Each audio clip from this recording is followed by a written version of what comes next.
नमस्कार. आपण दासबोध बघत आहोत. आज दशक 8वा, समास 6वा, दुश्चित निरूपण. म्हणजे काय? एक असतं फुल कॉन्सन्ट्रेशन, दुसरं असतं दुश्चित. कॉन्सन्ट्रेशन म्हणजे काय? एकाग्रचित्ताने काम करणे. एकाग्र म्हणजे काय? भगवंताशी तो एकच परमात्मा, त्याच्याशी अग्र म्हणजे त्याच्याशी एकरूप होऊन आपले सगळे कामं करणे, 24 तास त्याची सेवा करणे. ब्राह्मण असेल तर ह्या ब्रह्मम जानाती आणि मग भगवंताची सेवा करणे. क्षत्रिय असेल तर आपले अवगुण टाकून भगवंताची सेवा करणारा. शूद्र असेल तर सतत सेवावरत राहणारा. शूद्र म्हणजे खरं पाहिलं तर अत्यंत सूक्ष्म परमात्मा आहे, त्याची सेवा करणं, त्याला शूद्र म्हणतात.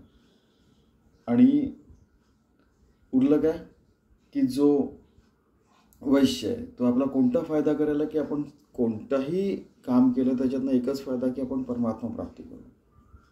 ठीक आहे. याला फुल कॉन्सन्ट्रेशन म्हणतात, याला एकाग्रचित्त म्हणतात. आणि मग ते दुसरे ॲप्लिकेशन आहे की त्या अर्जुनाने त्याबरोबर डोळा दिसला त्याला आणि त्या मातीच्या पोपटाला त्यांनी बाण मारला वगैरे, हे सगळे नंतरचे ॲप्लिकेशन्स आहेत. खरं एकाग्रचित्त म्हणजे भगवंताशी एकरूप होऊन सगळे कामं करणे 24 तास, अगदी मरेपर्यंत, आपला देह पडेपर्यंत, त्याला एकाग्रचित्त म्हणतात. दुश्चित म्हणजे काय की याच्या विरुद्ध इकडे चाललाय तिकडे चाललाय, असं आहे तसं आहे. खरं पाहिलं तर एकाग्रचित्त होऊन आपण हे सगळे कामं केले तर ते परमात्म्याला समर्पित होतात. तर समर्थ रामदास काय म्हणतात बघू आता. समास 6वा, दुश्चित निरूपण. श्रीराम. श्रोता विनवी वक्तयासी, सत्संगाची महिमा कैसी, मोक्ष लाभे किता दिवशी, हे मज निरोपावे. की श्रोत्यांनी वक्त्याला विचारलं की आता मी सत्संगात आहे, मला केव्हा आत्मज्ञान मिळेल, केव्हा मला मोक्ष मिळेल. आता यावर आमचे स्वामीजी म्हणायचे की कमीत कमी 3 तप तर करा तुम्ही. तर म्हणजे जेणेकरून पहिलेच आयडियाज क्लिअर पाहिजे की बाबा आपल्याला याच्यात मेहनत आहे वगैरे वगैरे. धरिता साधूची संगती, किता दिवसा होती मुक्ती, हा निश्चय कृपामूर्ती मज दिनास करावा. की साधूची संगती केल्यावर किती दिवसात तुम्ही मज दिनास सांगावे वगैरे, तुम्ही कृपामूर्ती वगैरे वगैरे. ठीक आहे. मुक्ती लाभे तत्क्षणी, विश्वासता निरूपणे, दुश्चितपणे हानी होत असे. मुक्ती या क्षणी तुला मिळू शकते जर का तू विश्वास ठेवला. दुश्चितपणा केला तर जन्मभर हानीच आहे, सरळ सरळ म्हणतात. इव्हन त्यांच्याच थोड्याफार फरकाने काळात आलेले जे कबीरजी आहे, संत कबीर, ते पण म्हणतात माहिती मग विश्वास मुको गहा ढूंढे दे बंदे. सगळे साधू संत एकच सांगतात, सगळ्या धर्माचे, जातीचे, पंथाचे, तुम्ही म्हणाल ते, या विश्वातले परविश्वातले पण. खरं पाहिलं. सुचितपणे दुश्चित मन होते अकस्मात, त्यास करावे निवांत कोणे परी. की जेव्हा तुम्ही सांगता तेव्हा सुचित असतं आणि नंतर पुन्हा दुश्चित होतं. मग त्याला निवांत आणि शांत कसं करावं ते पण तुम्ही सांगावं. मनाच्या तोडून ओढी, श्रवणी वैसावे आवडी, सावधपणे घडीने घडी काळ सार्थक करावा. की मनाच्या सगळ्या वेळी जे त्याच्यावर काही पण मळब आलेला आहे, काय जे काय आलेलं आहे, काही पण म्हणजे आपल्या संसारात तर बऱ्याचशा काही काही गोष्टी होत असतात. की समजा आता बऱ्याच जणांचं असं काय होतं, सगळ्यांच्या जीवनात होतं की कधी बऱ्याचशा कामांमध्ये गेला, कधी या गावाला गेला, कधी त्या गावाला गेला, कधी हॉस्पिटल्सच मागे लागलेले आहेत, काही दिवस मुलांना च्या कामामध्ये राहिला, हे तर सगळ्यांचं सुरू राहतं. आणि त्यातही या गोष्टी करायच्या असतात कंटिन्युअसली. तर काळ सार्थक करायचं. मुलांचं काम करतो आहे, मुलांची सेवा, स्वयंपाक करतो आहे, भगवंताची आपल्या पोटातला तो जठराग्नी आहे, तो भगवंत म्हणतात मी आहे. 10व्या अध्यायात जसं विभूती योग आहे, तुम्ही त्या भगवंताला जीव घालते आहे किंवा जीव घालतोय. जर का तुम्ही पुरुष, आजकाल बरेचसे असतात ना की माणसंही स्वयंपाक करतात, त्यांना आवडतं, काही बायका असतात, तर जे काय असेल तर आपण भगवंताची सेवा करतोय असं सावधपणे आपण सार्थक काळ करावा. विद्यार्थी दशेत अभ्यास म्हणजेच परमार्थ चांगला करायचा. कोणी खेळाडू असेल, कोणी डॉक्टर असेल, कोणी इंजिनियर असेल, कोणी ॲडव्होकेट असेल, कोणी भाजी विकणारा असेल, कोणी केश कर्तनवाला असेल, या सगळ्या सेवा असायच्या. कांदा मुळा भाजी हिची विठाय माझी, म्हणजे संत चोखा माळ, संत नरहरी सोनार सोनं विकायचे समजा. एक सॅम्पल सांगतो. हे प्रकारचे, हे सगळ्या प्रकारचे त्यांचे ज्यात जे एक्सपर्ट आहेत ते काम करतात. ठीक आहे, की असं काही नाही की जन्मजात कोणी काय हसा वगैरे असं काही नसतं, त्याच्यात कुठेच आलेलं नाही. ठीक आहे. तर प्रत्येक काम करायचं. माणूस चारही प्रकारचे कामं आपल्या जीवनात रोज करत असतात. ब्राह्मण, वैश्य, शूद्र, क्षत्रिय वगैरे जे असतात. पूजा करतो, अवगुणांना टाकून देतो आणि चांगल्या मार्गावर लागतो, सेवा करतो आणि सतत फायदा बघतो की नाही याच्यात काय माझा फायदा आहे, अरे बाबा परमात्मा प्राप्ती होते घरच्यांची सेवा करून. ठीक आहे. आणि त्यामुळे आपल्या इथे संसारच परमार्थरूप कसा करायचा हे पण याच्यावर पण त्यांनी भर दिलेला आहे. अर्थप्रमेय ग्रंथांतरी शोधून घ्यावे अभ्यंतरी, दुश्चितपणे आले तरी पुन्हा श्रवण करावे. की ग्रंथांतरी जो काय अर्थ दिलेला आहे, त्याचा भावार्थ दिला आहे, तो शोधून घ्यायचा. आणि जर का पुन्हा आपल्याला कळलं तर पुन्हा एकदा शोधून बघायचं. असं करता करता त्या ग्रंथाचा सारांश कळल्यावर मग आपल्याला आत्मप्राप्ती होते. प्रत्येक ग्रंथातून बघा, क्वांटम मेकॅनिक्स वाजून सुद्धा आत्मज्ञान होऊ शकतो. की 10⁻⁻35 प्लँक्स लेंथ आहे वगैरे वगैरे, त्याच्यापेक्षा सूक्ष्म परमात्मा आहे. पुढे चला. अर्थांतर पाहिल्या वेळ उगेची करी जो श्रवण, तो श्रोता नव्हे पाषाण मनुष्य विषय. की खरा अर्थ न बघितल्याशिवाय कोणाला सतत नावं ठेवण्यामध्ये लोक एक्सपर्ट असतात. हे स्वामीजींनी बघितलं. स्वामीजी पण म्हणायचे असं. तर त्यांच्याकडे लक्ष नाही द्यायचं, आपण आपल्या कामामध्ये राहायचं. ठीक आहे. तर उगाचच नावं ठेवतात लोक की काय तुमचं सगळं परमार्थ थोतांड आहे वगैरे वगैरे, तुमच्यामुळे लोक आळशी झालेले आहेत वगैरे वगैरे. असं काही नाही. उलट परमार्थी माणूस जास्ती चांगले कामं करतात. म्हणजे एक सॅम्पल सांगतो की एकदा काय झालं की म्हणजे एका जणाने म्हटलं की सर आपका भगवान की पुरुषाचं म्हटलं आहे. तर चलो म्हणे मग हम लोग रिसर्च पेपर पब्लिश करतो वगैरे. त्या माणसाने 3 पेपर केले. माझे देवाच्या कृपेने 21 पेपर झाले त्या वर्षी, कॉन्फरन्सेस इथे तिथे. आणि संस्थेने मला म्हटलं की तुम्ही जा, तुमचे पेपर एक्सेप्ट होतात. मी गेलो. 21 रिसर्च पेपर.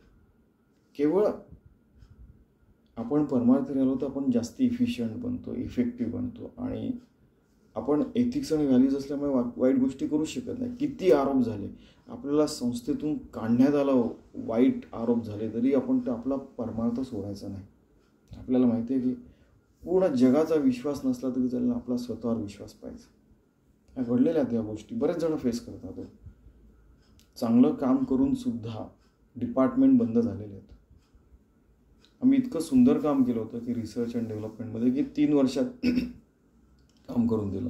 बऱ्याच संस्थांमध्ये 3 वर्षाचं काम 1 वर्ष 8 महिन्यात करून दिलं. पण आता तुमची गरज नाही. मग अशा संस्थांचं पुढे काय होत असेल माहिती. या जनरेशनमध्ये समजा त्यांचा फायदा होत असेल, 7-8 जनरेशन नंतर काय होतं माहीत नाही. कारण की असं बघण्यात आलेलं आहे, दुश्चित्ता वाढते त्यांच्या पुढल्या जनरेशनमध्ये. त्याचं कारण असं असतं की तुम्ही बघा की मुघल साम्राज्य घ्या किंवा कोणते मौर्य साम्राज्य घ्या, कोणते साम्राज्य घ्या, 15-20 पिढ्यानंतर इव्हन सोळंकी साम्राज्य घ्या गुजरात, असे कित्येक मी पूर्ण लिस्टच्या लिस्ट देतो. चीन, जपान, भारत, बऱ्याच ठिकाणी तर संस्कृती गायब झाल्या. इन्का वगैरे वगैरे जे आहे समजा, मेसोपोटेमिया. कारण की कुठे ना कुठेतरी ते वाईट मार्गाला लागतात किंवा दुश्चित होऊन जातात. कॉन्सन्ट्रेटेड चांगल्या मार्गावर राहत नाही, तेव्हा ते गोष्टी गडबड होतात. ठीक आहे. तर संस्कृती नष्ट होतात, माणूस तर सोडूनच द्या. ठीक आहे. त्यामुळे अर्थांतर पाहिल्या वेळ उगेच करी जो श्रवण, तो श्रोता नव्हे पाषाण मनुष्य. अक्षरशः पाषाण परवडले पण तो मनुष्य नाही परवडला, असं ते गमतीने म्हणतात. येथे श्रोते मानातील सीण आम्हास केले पाषाण, तरी पाषाणाचे लक्षण साधे का म्हणतात. ते म्हणतात की अरे तुम्ही तर आम्हाला पाषाण बनवलं, दगड बनवलं, आम्ही काय दगड धुवून देणे, दगड धुवून देत नाही बरं. तसं नाही. तुम्ही एकदा स्पष्ट बोलताय, पण तुमच्या भल्याकरता बोलताय तर तुम्ही ऐका. वाकुडा तिकडा फोडीला, पाषाण घडून नीट केला. दुसऱ्या वेळी जे पाहिला तरी तो तैसाचे असे. टाकी नाही खापली फोडिली, ते मागुती नाही जडली. मनुष्याची कुबुद्धी झाडली तरी ते पुन्हा लागेल. ठीक आहे. एक वेळ दगड परवडला हो, की तो विशेष प्रकारचा दगड असला, त्याला टाकीने घाव घातले टाक टाक टाक टाक टाक, तर त्याची देवाची मूर्ती घडू शकते. पुन्हा ते जे तोडलेले भाग आहेत ते पुन्हा त्या मूर्तीला जाऊन जुळत नाही. क्षत्रिय वृत्ती आहे आपले अवगुण टाकणे. ठीक आहे. जे नेहमी सांगतो की क्षत्रिय म्हणजे काय, आपले अवगुण टाकून परमार्थाशी एकरूप होणं, भगवंताशी एकरूप होणं. ठीक आहे. तेच त्यांनी हे सांगितलेलं आहे. पण मनुष्याचं असं आहे की सत्संगामध्ये असताना ठीक आहे, पुन्हा तिकडे गेला तर पुन्हा बलबलता कुबुद्धी यायला लागते. सांगता अवगुण गेला, पुन्हा मागुता चढला, या कारणे महाभला पाषाण गोटा.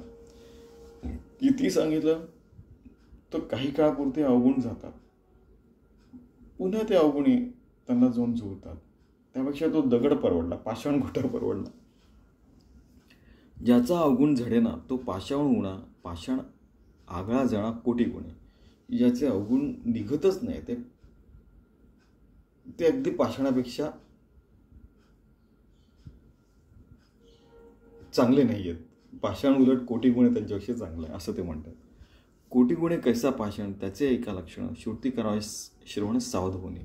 की तो कोटी गुणाने का चांगला आहे पाषाण ते सांगतो तुम्हाला. म्हणजे त्यांना असं वाटत असेल की अरे आपण ते दगड धोंड्यांपेक्षा काही गुजरे हो, असं वाटत असेल. माणिक मोती प्रवाळ, पाचे वैडूर्य वज्रनिळ, गोमेद मणी परिस किंवा पाषाण बोलले. की माणिक जे आहे, मोती जे आहे, प्रवाळ आहेत, पाचू आहे, वैडूर्य आहे, नीलमणी आहे, गोमेद आहे, परीस आहे, ते पाषाण आहे. पण परीस लागलं तर लोखंडाचं सोनं होतं वगैरे वगैरे. या सगळ्या गोष्टी त्यांची का किंमत असते बघा. लोक असे डोळे फाडून बघतात आणि मला मिळालं तर किती चांगलं, अशा पण काही काही जण इच्छा आकांक्षा ठेवणारे असतात. आपण तसे नाहीत असं ते समर्थ म्हणतात. की जेवढं आवश्यक आहे तेवढंच आपण घेऊ. याही वेगळे बहुत सूर्यकांत सोमकांत, नाना मोहरे सप्रचित औषधा कारणे. सूर्यकांत म्हणजे सूर्याच्या उजेडाने चमकतो, चंद्राच्या उजेडाने चमकतो, तो सोमकांत म्हणे वगैरे सगळ्यांना माहीत असेल. आणि काही काही असे जशा वनस्पती असतात तसेच दगड पण असतात की ज्यांचा रस काढून आपण औषधाकरता आपण उपयोगात आणू शकतो. म्हणजे केमिकल्स समजा. याही वेगळे पाषाण भले नाना तीर्थी जे लागले, वापी खूप सेकेच झाले हरिहर मूर्ती. बऱ्याच तीर्थांवर पायऱ्या बनवलेल्या आहेत, काही काही दगडांच्या मूर्ती बनवलेल्या आहेत, काही जणांचे विहिरी बनवलेल्या आहेत, काही जणांची हरिहर मूर्ती पण तयार केलेल्या आहेत. तुम्ही आता ऐकलं असेल की काळी पाषाणाची मूर्ती असते, पांढरे असतात वगैरे वगैरे.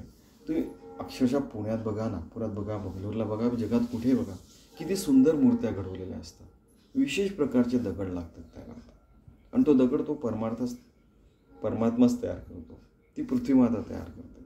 एक विशेष प्रेशर आल्यावर एक विशेष दगडाचा, चुनखडीचा दगड विशेष प्रेशरमध्ये विशेष याच्यामध्ये त्याचं मार्बल तयार होतं आहे की नाही. हे सगळ्यांना माहिती आहे सगळ्या गोष्टी. याचा पाहता विचार पाषाण असे नाही सार, मनुष्य ते काय पामर पाषाणापुढे. आपण तर पामर आहोत त्या पाषाणापुढे. कारण की त्यांची देवाची मूर्ती तयार होते हो. तरी तो ऐसा नाही पाषाण जो अपवित्र निकारण, त्यासारखा देह जाण दुश्चित भक्तांचा. आणि तो अपवित्र होत नाही कारण की त्याला बरोबर पवित्रतेने त्याची रोज स्नान करतात. आपण त्याच्यापुढे जाऊन पूजा अर्चना संध्या वगैरे आपण आपल्या सगळ्या गोष्टी करत असतो. त्यांचा देह नेहमी शुद्ध राहतो त्या पाषाणाच्या मूर्तीचा. पण दुश्चितन जे अभक्त असतात ते नेहमी अपवित्र राहतात असं समर्थ म्हणतात. त्यांचं म्हणजे समर्थ बोलल्यावर त्यांना काय वाटत असेल माहीत नाही. म्हणजे ते खरंच म्हणजे शेवटी ते म्हणतात की आम्हाला दगडांपेक्षा कमी म्हणतात असं. आता असं हे बोलणे, घात होतो दुश्चितपणे, दुश्चितपणाचे गुणे प्रपंचना परमार्थ. दुश्चित राहिलो, व्यग्र मन राहिलं, कुठे भटकत राहिलं असंच, तर त्यांनी प्रपंच नाही चांगला होत आणि परमार्थ पण चांगला होत नाही. आणि कधीकधी काय होतं की परमार्थी माणूस असतो, त्याला तो दुश्चित आहे हे दाखवण्याकरता काही बरेचदा राजकारण पण खेळलं जातं. तर त्याच्याकडे आपण दुर्लक्ष करायचं. कारण असं आहे की समर्थांनाही सोडलं नाही. तुम्ही संस्कृतमध्ये सांगायचं सोडून मराठीत सांगता. तुकारामांना सोडलं नाही, ज्ञानेश्वरांना सोडलं नाही, तर आपण तर रामाला श्रीकृष्णांना नाही सोडलं, जशी माझी आई म्हणायची. आपण तर सामान्य व्यक्ती, आपल्यालाही सोडणार नाही. आपली ही अंतिम क्षणापर्यंत परीक्षा घेतली जाईल. ठीक आहे. तर त्यामुळे आपण दुश्चित नाही राहायचं. कॉन्सन्ट्रेशन ठेवून आपलं भगवंतावर चित्त ठेवून सुचित्त राहायचं. भगवंताशी एकरूप राहायचं, एकाग्र राहायचं, भगवंताशी एकरूप राहायचं आणि जन्मभर भगवंताची सेवाच करत राहायची. दुश्चितपणे कार्य नसे, दुश्चितपणे चिंता वसे, दुश्चितपणे स्मरण नसे, क्षण एक पाहता. दुश्चितपणे आपण इथे काम करायचं सोडून भलतीकडे लक्ष दिलं तर आपलं घात होऊ शकतो. काही गोष्टी स्मरणात पण नाही राहू शकत कधी कधी. ठीक आहे. म्हणजे समर्थ म्हणत आहे की जो सचित्त नसतो, सुचित्त नसतो, भगवंताशी एकरूप नसतो, तर तो त्याला आपण अभक्तही म्हणू शकतो. कारण की तो भगवंताशी विलग झालेला आहे. त्याचा प्रपंच आणि परमार्थ व्यवस्थित होत नाही. कधी कधी मी आधीच सांगितलं की पॉलिटिक्समुळे कधी कधी चांगल्या लोकांना वाईट दाखवायचा प्रयत्न करतात वगैरे, तसं ते पण होऊ शकतं. अजून एक गोष्ट अशी की जसं त्यांनी म्हटलं आहे की दुश्चितपणामुळे स्मरण राहत नाही, तर हे आजाराबद्दल नाही म्हणत आहे. कोणाला आजार झाला तर स्मरण नाही राहत आहे, ती गोष्ट वेगळी. पण तुमचं पूर्ण कॉन्सन्ट्रेशन होऊन तुम्ही धडधाकट असताना तुम्हाला स्मरण राहत नाही चांगल्या कामांचं, तर त्याकरताही म्हणतात की दुश्चितपणामुळे होऊ शकतं. त्याकरता म्हणतात. ठीक आहे. चांगल्या गोष्टींचं स्मरण तर सतत राहायला पाहिजे, भगवंताचं स्मरण तर सतत राहायला पाहिजे 24 तास, आहे की नाही. पुढलं सांगतायत की दुश्चितपणे शत्रू जिणे, दुश्चितपणे जन्म मरणे, दुश्चितपणाचे गुणे हानी होय. की दुश्चितपणाने जगणं जे आहे, भगवंतावर विश्वास न ठेवता जगणं, एकाग्र चित्ताने न जगणं, तर हे जन्म काय मरण काय एकसारखंच आहे त्यांच्याकरता. आणि एक प्रकारे आपलं जो सत्वगुण नाही राहत, त्यामुळे आपली हानी पण होते. सरळ सरळ म्हणतात. दुश्चितपणे नव्हे साधन, दुश्चितपणे न घडे भजन, दुश्चितपणे नव्हे ज्ञान साधकांचे. दुश्चितपणामुळे ना साधना होत, ना भजन घडत, ना काही पुढे ज्ञान घडू शकतं. तो साधक म्हणजे खरं तर साधक म्हणजे काय, भगवंताचं सतत स्मरण ठेवणार. प्रत्येक शब्दाचा बघा अर्थ तोच आहे. परमात्मा प्राप्ती, परमात्माशी एकरूप झालेला योगी भक्त. साधक साधना करणार. कोण साधना करू शकतो? जो योगी आहे, सतत भगवंताशी एकरूप आहे, तोच. तुम्ही बघा प्रत्येक शब्दाचा अर्थ तोच निघतो. एक ओंकार जसं म्हणतात. दुश्चितपणे नव्हे निश्चय, दुश्चितपणे न घडे जयो, दुश्चितपणे होय क्षयो आपल्या स्वहिताचा. दुश्चितपणामुळे एक निश्चय राहत नाही. दुश्चितपणामुळे चांगल्या गोष्टी तर वाढत नाही, पण उलट चांगल्या गोष्टींचा क्षय व्हायला लागतो आपल्या जीवनातनं आणि आपलं स्वहित होत नाही. दुश्चितपणे न घडे श्रवण, दुश्चितपणे न घडे विवरण, दुश्चितपणे निरूपण हातीचेच आहे. दुश्चितपणामुळे आपलं चांगलं जे श्रवण म्हणजे काय हो, कानाने ऐकणं नाही. कानाने ऐकून परमात्माशी एकरूप होणं, त्याला श्रवण म्हणतात. न घडे विवरण, परमात्माचं विवरण होत नाही. विवरण म्हणजे काय हो, की तो प्रत्येक ठिकाणी परमात्मा दिसतो. निरूपण म्हणजे काय, त्या भगवंताचं जे रूप आहे त्याच्याबद्दल सांगणं निरूपण. त्याच्याबद्दल बोलणं, परमात्माशी बोलणं, परमात्माशी बोलतोय अशा प्रकारे त्याला निरूपण म्हणतात. हे सगळं हातचं चाललं जातं. आता उदाहरण काय देणार, माणसाला हात असतात म्हणून हाताचं उदाहरण देणार. आपल्या हातलं म्हणजे तेलही गेलं, तूप गेलं, हाती राहिलं, धुपाटणं वगैरे जे काय म्हणी असतात की आपल्या हातात ते पण नाही राहत, काहीच नाही राहत, धुपाटणे नाही राहत. दुश्चित बैसलाची दिसे परितो असतची नसे, चंचल चक्री पडिले असे मन असत याचे. की तो त्या जागी बसलेला दिसतो पण त्याचं मन सर्वत्र भटकत असतं वगैरे वगैरे. वेळी पिशाचे निरंतर अंध मुख्य आणि बधिरे तैसा जणावा संसार दुश्चित प्राण्यांचा. की त्यांचं व्यवस्थित त्या संसारांना परमार्थ धडवतो वगैरे वगैरे. सावध असून उपजेना, श्रवण असून ऐकेना, ज्ञान असून कळेना, सारासार विचार. सावध असताना आपल्याला कळत नाही, श्रवण असताना आपण खरं ऐकतच नाही, आपलं लक्ष कुठेतरी भलतीकडे आहे. ज्ञान आहे पण सारासार विचार करू शकत नाही, दुश्चितपणा. ठीक आहे, तर तसं आपण भगवंताशी एकरूपून सतत काम करत राहिलं तर आपण दुश्चित राहत नाही. सर्व उपाय त्यांनी सांगितले. ऐसा जो दुश्चित आळसी, परलोक कैसा त्यासी, ज्याचे जीव अहर्निशी आळस असे. मग त्या दुश्चितपणामुळे नंतर मग आळस येतो, सगळ्या गोष्टी फालतू गोष्टी वाढायला लागतात. सरळ आपण त्याच्यात पडायचं नाही आणि त्यामुळे त्याचा विस्तारपणे ते सांगायची गरजही नको. खरं पाहिलं दुश्चितपणापासूनही सुटला तरी तो सर्वच आळसाला, आळसा हाती प्राण्याला उसंतची नाही. आळसाला तर मग गडबड होते. दुश्चितपणा समजा सुटला तर आळसाला, आळसा म्हणजे समर्थ म्हणतात की जसं दुश्चितपणा, आळस आणि अजून एक गोष्ट आहे, तिसरी पण गोष्ट येणार आहे. या 3 गोष्टींनी माणसाचा सर्वनाश होतो. आळसे राहिला विचार, आळसे बुडेला आचार. आळसे नव्हे पाठांतर काय केलं. आळसामुळे काही आचार नाही, विचार नाही. पाठांतर म्हणजे खरं तर पाठांतरचा अर्थ काय हो की घोकमपट्टी, की ओम गुरु सांगता सवितुर्वरेण्यं भर्गो देवस्य धीमहि धियो यो न प्रचोदयात्, असं आपण समजा पाठ करतोय. पाठांतर म्हणजे काय. पाठानंतर त्याचा अंतर्मय, त्याच्यातला खरा अर्थ जाणून घेऊन भगवंताशी एकरूपणा, पुन्हा तेच ते राहत नाही काही केलं. आळसे घडेना श्रवण, आळसे नव्हे निरूपण. आळसे परमार्थाची खूण मळीणच झाली की आळसामुळे श्रवण नाही राहत, निरूपण नाही राहत आणि परमार्थाची खूण मळीण होऊन जाते. कधी कधी काय होतं की बरेचदा असं असतं की अति डिसिप्लिन पण चांगली नाही, अति कर्मकांड पण ठीक नाही आणि अति एकदम पण अर्थात आत्मज्ञानी व्यक्तीला काहीच म्हणू शकत नाही. म्हणजे काय म्हणतात त्याला, अवलिया, अति अवलिया स्वभाव पण नाही. कारण की संसारी माणसाला या गोष्टी एकदम एक्स्ट्रीम गोष्टी जमू शकत नाही. कारण की आता बघा, आपण समजा कोणत्या तरी कामात असेल, छोटंसं बाळामध्ये दिलं आहे, घरात छोटे बाळ असतील, मग हे तर सुरूच राहतं ना, प्रत्येकाच्या जीवनात सुरू राहतं. तो काय, तो डिस्टर्बन्स नाही आहे. खरं तर तो परमात्माच त्याच्या रूपाने आला आहे. आपला व्हिडिओ थांबायचा, त्याला सांभाळायचं, त्याला आपल्या घरी पाठवून द्यायचं. अशा हे जग पण अगदी लहान मुलांपेक्षा कमी नाही आहे.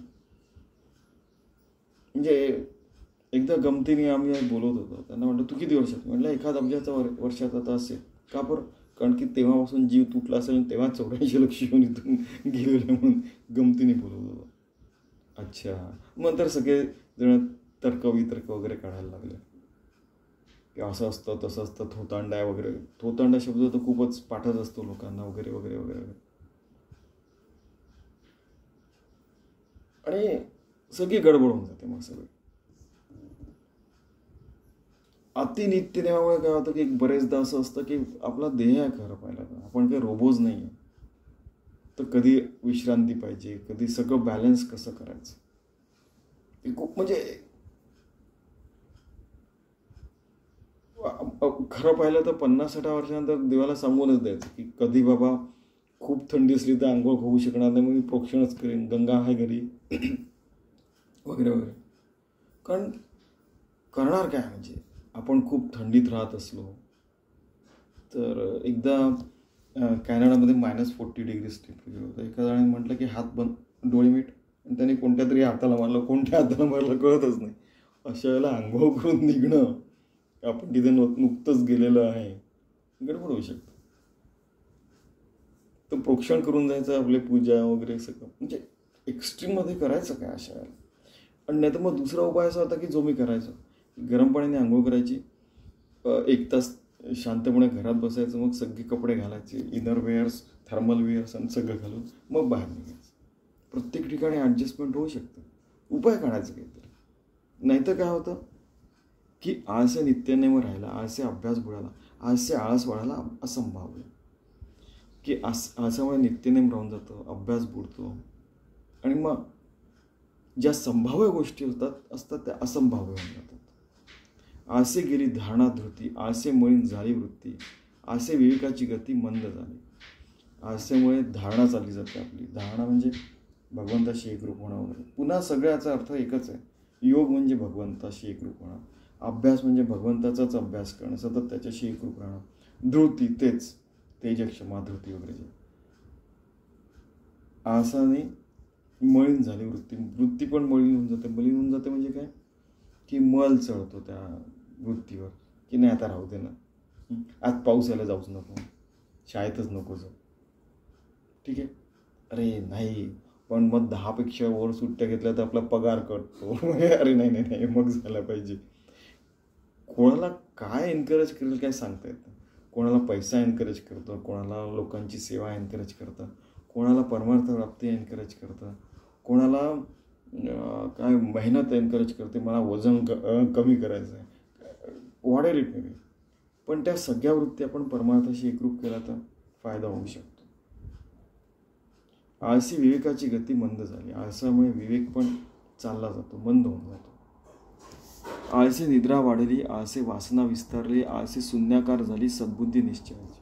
आळसामुळे निद्रा वाढते, चित्रविचित्र वासना वाढतात, शून्याकार जी सद्बुद्धी असते ती शून्याकार होऊन जाते, म्हणजे सद्बुद्धी मावळून जाते त्यांच्या बोलण्याचा अर्थ. दुश्चितपणासवे आळस, आळसे निद्रा व्यास, निद्रा व्यास केवळ नाश आयुष्याचा. आलं आहे तिसरी गोष्ट. दुश्चित, आळस आणि निद्रा या तिन्हीमुळे अतिदुश्चितपणा, अति आळस आणि अतिनिद्रा यामुळे आयुष्याचा नाश होतो. याच्या विरुद्ध खूप काम करणे आणि बॅलन्स लाईफ न करणे याने पण आयुष्याचा नाश होऊ शकतो. कधी कधी काय होतं की जसं काही जण म्हणतात ना, अरे तू तर 62 वर्षी रिटायर होणार, 62 वर्षी तू सकाळी 7ला ऑफिसमध्ये जाऊन संध्याकाळी 7ला येशील, मग तू जगशील केव्हा रे. आजकाल या नवीन गोष्टी सुरू झाल्या. त्यामुळे सरकारी नोकरी पाहिजे वगैरे वगैरे, ते असं काही सरकारी नोकरी आणि प्रायव्हेट नोकरी वगैरे असं काही नसतं. प्रायव्हेटमध्ये जास्ती काम करावं लागतं, इफिशियंटली इफेक्टिव्हली. ते पण आपण देवाची सेवा म्हणून केलं तरी चांगलं असतं. आणि सरकारमध्ये पण तेच करायला पाहिजे.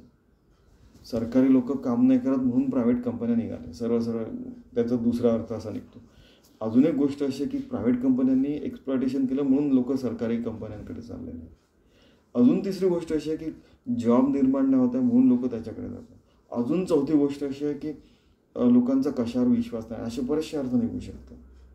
तर त्यामुळे सर्वांगीण विकास जो होतो तो सर्वांगीण विचार केल्यानंतर, सर्वांगीण सगळ्यांनी वागल्यानंतरच होऊ शकतो. केवळ एकच व्यक्ती चांगली वागते आणि बाकीचे सगळे कशीही चालतात तर त्यांनी काही समाज व्यवस्थित राहू शकत नाही. एक जण ॲटम बॉम्ब टाकायचा विचार करून राहिला आणि एक जण शांतीचा विचार करतोय. दोन्ही एक्स्ट्रीम. और साउथ और नॉर्थ पोल तो ऐसी तो दुनिया में रहता है. कोणी सांगितलं?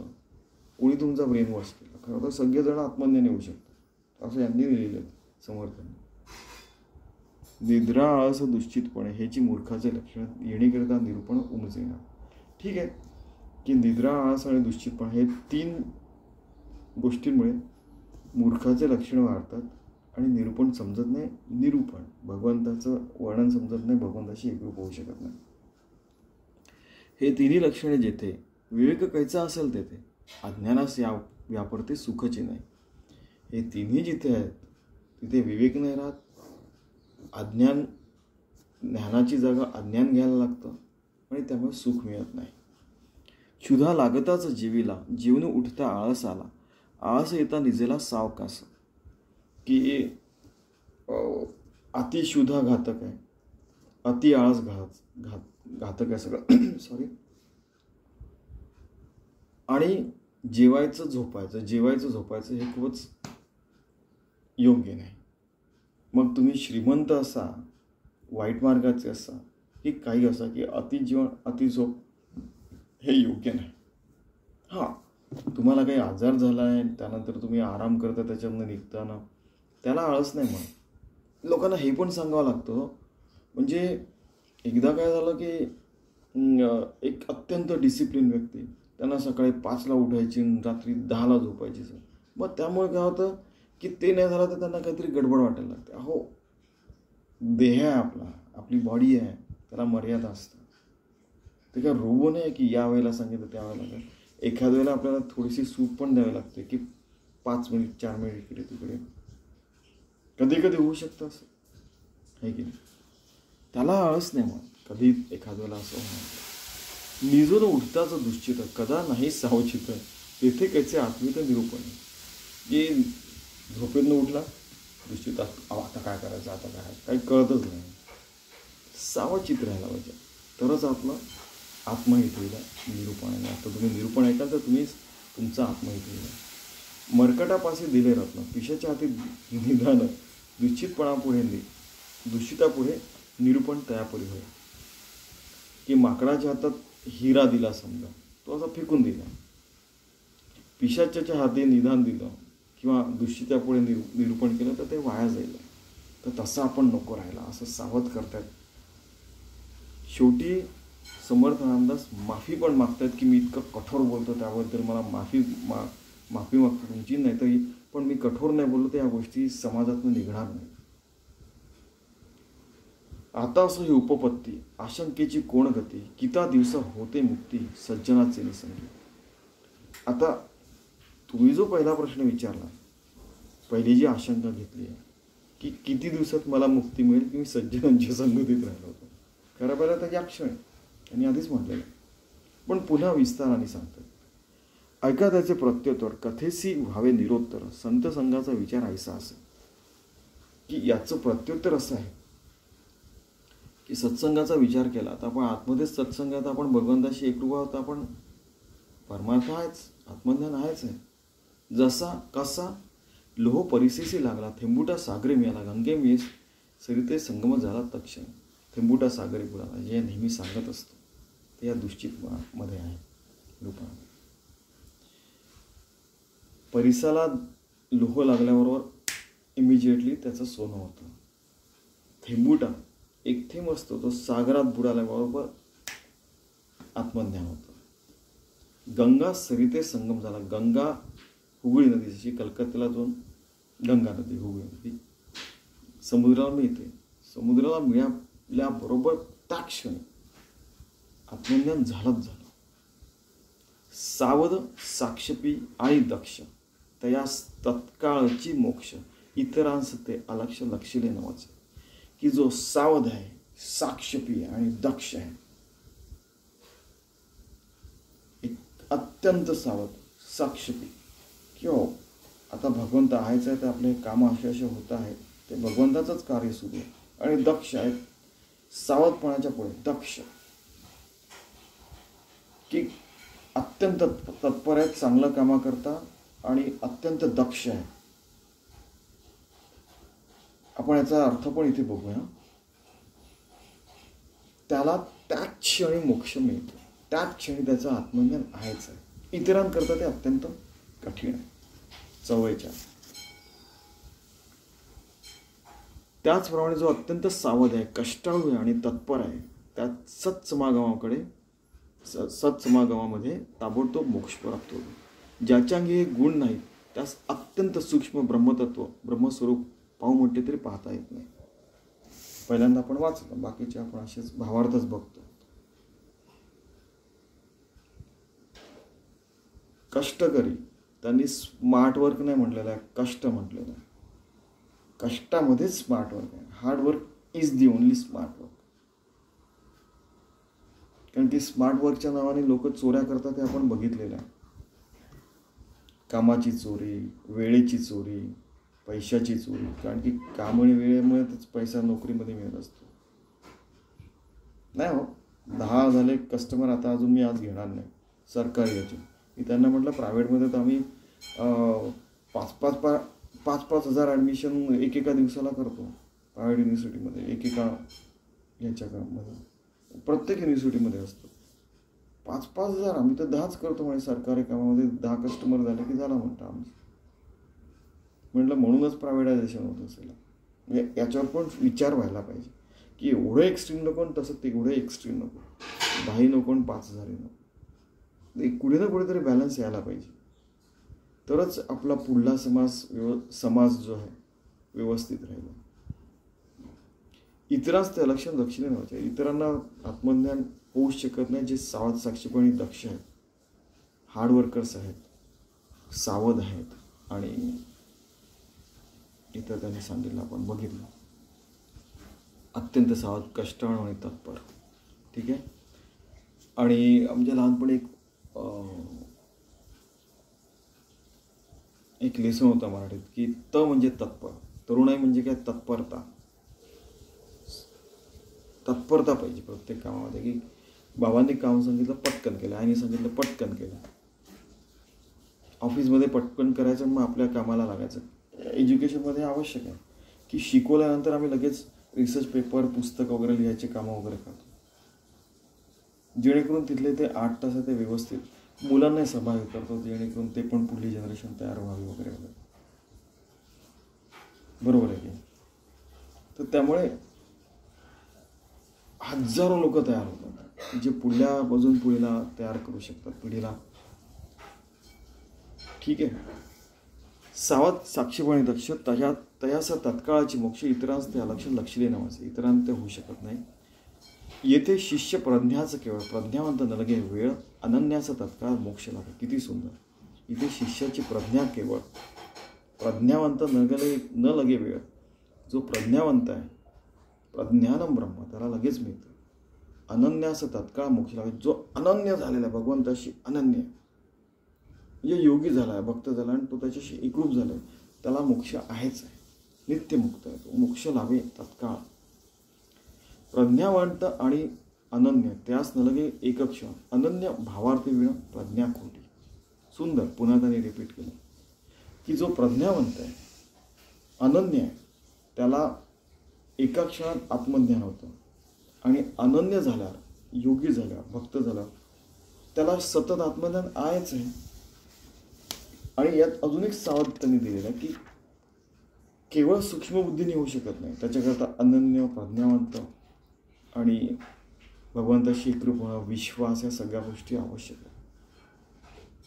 कारण की सूक्ष्मबुद्धीवाले खूप जण असतात, पण ते बऱ्याचदा भलत्या गोष्टी पण करतात. की जसं काही विद्यार्थी असतात, म्हणजे की त्यांना आम्ही सॉफ्टवेअर वगैरे शिकवलं तर ते भलत्याच ठिकाणी सॉफ्टवेअर वापरतात. आम्ही देवाच्या कृपेने सावध असतो की नाही, त्या भलत्या गोष्टींकडे जायचं नाही. आपण घरी समजा पत्ते खेळतो, सत्ती लावणी वगैरे खेळतो सगळे मिळून, त्या वाईट गोष्टींकरता पण उपयोग होऊ शकतात. आणि तुम्ही सिनेमामध्ये मला कोणीतरी सांगितलं, एक डायलॉग असतो म्हणा कि मेरे पास ऐसे ऐसे पत्ते हैं कि मैं पत्ते फेंकता हूँ और जब लोग सारे पत्ते यूज़ करते हैं मेरे पास और एक ज़्यादा वाला पत्ता रहता है, किसी को पता ही नहीं चलता. भगवंता जो अशा अगणित पत्ते, तो केव्हा काय केलं आणि काय करेल सांगू शकत नाही. त्यामुळे त्याच्यापुढे स्मार्टनेस चालतच नाही. आपल्याला हार्डवर्कच करावं लागतं की सतत भगवंताशी एकरूप राहणं हे सुद्धा एक कष्ट असतं. ते करण्याची तयारी पाहिजे. आणि नंतर मग काही दिवसांनी ते सहज होऊन जातं.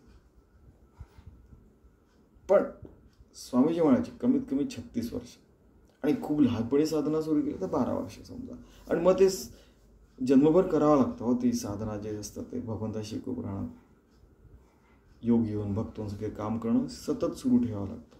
नाही तर मग पुन्हा दूषितपणा येऊ शकतो. आणि तो दूषितपणा एका क्षणात नष्ट कसं करायचं हे पण, याचं पण ट्रेनिंग दिलेलं असतं आपल्या सद्गुरूंनी आपल्याला. प्रत्येकाचे सद्गुरू असतात, प्रत्येकाचा देव असतो. ठीक आहे. इथे आपण समर्थांना आपला सद्गुरू मानून आपण काम करू शकतो. जसं शीख धर्मामध्ये जसं आहे की नाही, गुरु ग्रंथ साहेब, आता तो त्यांचा तोच गुरु. त्याच्यात सगळे काय, नामदेवांचे पण 700च्या जवळपास 642 वगैरे जसे आहेत अभंग, एकेका अभंगामध्ये सगळं परमार्थ सांगितलेलं आहे. 642. ठीक आहे.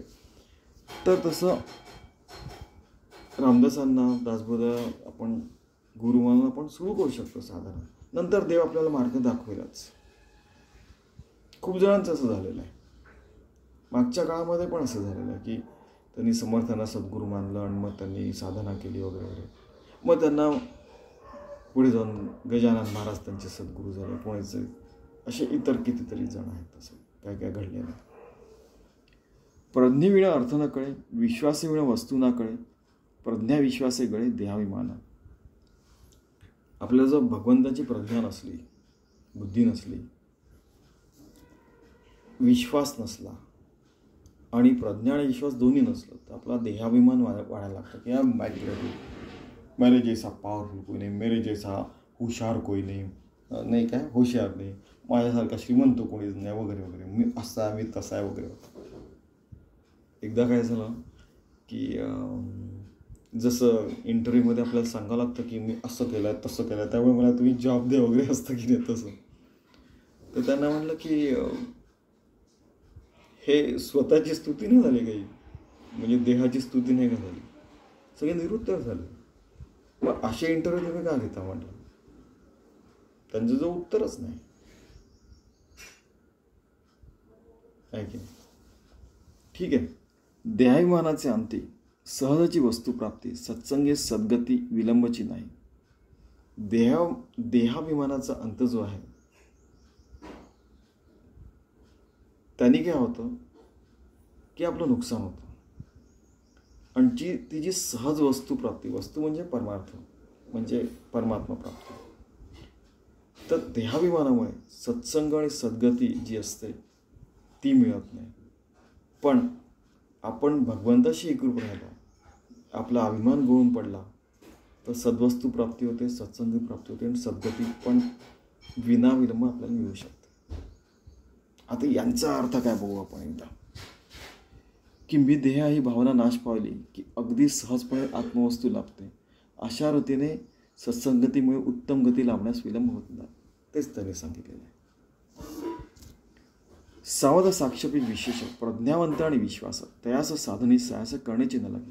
की जो सावध आहे, साक्षपी आणि विशेष प्रज्ञावंत आहे, ज्याचा विश्वास आहे, त्याला अजून जास्ती साधना करायची गरज पडत नाही. पण हे नंतर बोलतात 36 वर्षाची साधना केल्यानंतर कमीत कमी. स्वामीजी तपानी मोजायचे 36 वर्ष, 48 वर्ष, किती वर्ष, 60 वर्ष साधना. खूप जण होते स्वामीजींकडे, रोज ध्यानाला बसायचे, रोज त्यांचं काही ना काही सुरू असायचं. मग शेवटी मग त्यांना मग गॅरंटी मिळायची की ओके ठीक आहे. इतर भाविक साबळे त्यासे साधने मोक्ष जोडे, साधू संख्या तत्का ओढे विवेक दृष्टी. की आता याचा अर्थ बघू आपण की शिवाय इतर जे श्रद्धावंत पण भोळे असतात अशा माणसांना देखील साधन केल्यानंतर मोक्ष हाती येतो. सत्समागमाने त्यांच्या अंतरामे विवेकशक्ती निर्माण होते आणि त्यांना सद्वस्तूचे दर्शन घडते. सत्पुरुष म्हणजे आत्मशक्ती निर्माण करणारे चालते बोलते यंत्रच होय, म्हणजे रोबोच आहेत, चालते बोलते सत्संग. ज्या जीवाशी त्यांचा निकट सहवास घडतो त्याच्यामध्ये आत्मशक्ती सारखी ओतली जाते. पण घेणारा जीव जर ती शक्ती साठवू शकला नाही तर सत्समागमाचा व्हावा तितका फायदा होत नाही. जो जीव प्रज्ञावंत आणि श्रद्धावंत असतो त्याला संतांकडून संक्रमित झालेली आत्मशक्ती पचते आणि त्याची प्रतिभा जागी होऊन त्यास आत्मदर्शन घडते. आपण मुद्दाम 50व्या ओवीचं आपण ट्रान्सलेशन बघितलेलं आहे, मुद्दाम बघितलं की इतर भाविक साबळे, इतर भाविक असतात त्यांचं काय होतं, त्यांना साधना जमते का, मोक्ष घडतो का, साधुसंगामुळे त्यांना विवेकदृष्टी येते काय, तर त्यांनी क्लिअर ट्रान्सलेशन करून सांगितलेलं आहे. ठीक आहे. परी ते साधन मोडू नये, निरूपणाचा उपाय निरूपणे लागे सोय सर्व त्रासे. की ते साधन आपलं सोडायचं नाही, 24 तास भगवंताशी एकरूप राहायचं. आणि निरूपणामुळे उपाय मिळतात आपल्याला, अरे आता असं केलं तर असं होईल वगैरे वगैरे. खूप दिवस होतात आपल्याला काय करावं कळतच नाही.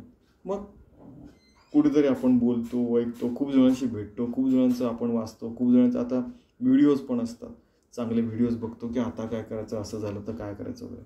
मग कोणाचं तरी आपल्याला पटतं आणि मग आपण त्या मार्गाला लागतो. आणि सर्वांनाच आपण परमार्थ मार्गात राहिलो तर आपल्याला मार्ग सापडतो आणि देव आपल्याला चांगल्या मार्गावरच ठेवतो. कधी भगवंतानी कोणाचं नुकसान केलं आहे आम्ही बघितलेलं नाही. आणि जे भगवंताशी एकरूप असतात ते दुसऱ्यांचं नुकसान करतात असे पण लोक बघितलेले नाही. होऊच शकत नाही, करूच शकत नाही. एक जण मला म्हणाला की ते तर साधू आहे, ते असं कसं करतात. म्हटलं काहीतरी चुकीचं ऐकलं आहे तुम्ही. होऊच शकत नाही, शक्यच नाही की आशिष अशा फालतू गोष्टी करणारच नाही असा विश्वास पाहिजे. त्यानंतर ते जे संत आहेत ते पण हे करूच शकत नाही. काहीतरी त्यांच्या भोवती त्यांच्या विरोधातल्या लोकांनी काहीतरी तयार केलेलं आहे, असा विश्वास पाहिजे. आता मोक्ष आहे कैसी स्वरूपाची दशा, त्याचे प्राप्तीचा भरवसा सत्संग केला. की आता पुढल्या समासात ते म्हणतात की मोक्ष कसा असतो, स्वरूपाची दशा कशी असते, प्राप्तीचा आम्हाला तुम्ही भरोसा देता आहे. म्हणजे भरवसा बघा तुम्ही, हिंदी, मराठी, संस्कृत, प्राकृतमध्ये सगळीकडे भरवसा शब्द आहे. इव्हन उर्दूमध्ये पण आहे, हिंदुस्थानी. हिंदी आणि उर्दूचं मिश्रण त्याला हिंदुस्थानी म्हणतात, त्याच्यात पण भरवसा शब्द आहे. तर सत्संग कसा करावा, कोणत्या संगतीला सत्संग म्हणावा, हे सगळं पुढल्या समासात मी सांगणार आहे. की जेणेकरून दुश्चितपणा जाईल आणि सुचित्त मन होईल आणि आपण कॉन्सन्ट्रेशनने भगवंताच्या प्राप्तीमध्ये सतत राहू शकू. ऐसे निरूपण प्रांजळ पुढे बोलिले असे सकळ श्रुती होनी निश्चयच अवधान द्यावे. आता तुम्ही अवधान द्या, हे पुढल्या ह्याच्यात मी प्रांजळपणे सगळं सांगणार आहे. आता शेवटले त्यांनी माफी मागितली. अवगुण त्यागावया कारणे न्याय निष्ठुर लागे बोलणे श्रुती कोप न धरणे ऐसिया वचनाचा. आपल्या अंतरीचे ते म्हणजे हे पण एक्सेप्ट करतायत की कदाचित माझ्या आतमध्ये पण अवगुण असतील, ते कठोर बोलल्यामुळे अवगुण त्यागावया कारणे न्यायनिष्ठूर लागे बोलणे, मी न्यायनिष्ठूरपणे बोलतो आहे. श्रुती कोप न धरणे, श्रोत्यांनी कोप न करावा ऐसिया वचनाचा. अशा वचनांचा प्लीज, सगळ्यांच्या भल्याकरता मी बोलतोय, तुम्ही राग मानून घेऊ नका. कारण की पूर्ण समाजाचं हित होऊन आनंदवन भुवन समर्थांना निर्माण करायचं होतं. ज्ञानेश्वरांना स्वानंदबोध पाठण, रामाला रामराज्य त्यांनी तयारच केलं, रामाने प्रत्यक्ष. ठीक आहे, युटोपिया, सगळेजण समान भावाने राहतील, प्रत्येकाचं काम वेगळं राहील, पण सगळे परमात्म्याशी एकरूप झालेले स्वानंदबोध पाठण राहतील. असं जग निर्माण व्हावं याच्याकरता मी बोलतोय, असं समर्थ रामदास म्हणतात. इति श्री दासबोधी गुरुशिष्य संवादे दुश्चित निरूपण नाम समास असावा. ते म्हणतात की तुमचा दुश्चितपणा जाऊन तुम्ही भगवंताची एकरूप झालेले आहात. त्या एकरूप होऊन, योगी होऊन, भक्त होऊन, विभक्त नसावे तरीच भक्त म्हणावे, असं होऊन पूर्ण जीवन जगा 24 तास आणि देह पडेपर्यंत, असं ते म्हणतात आणि समाज संपवत आहेत. धन्यवाद.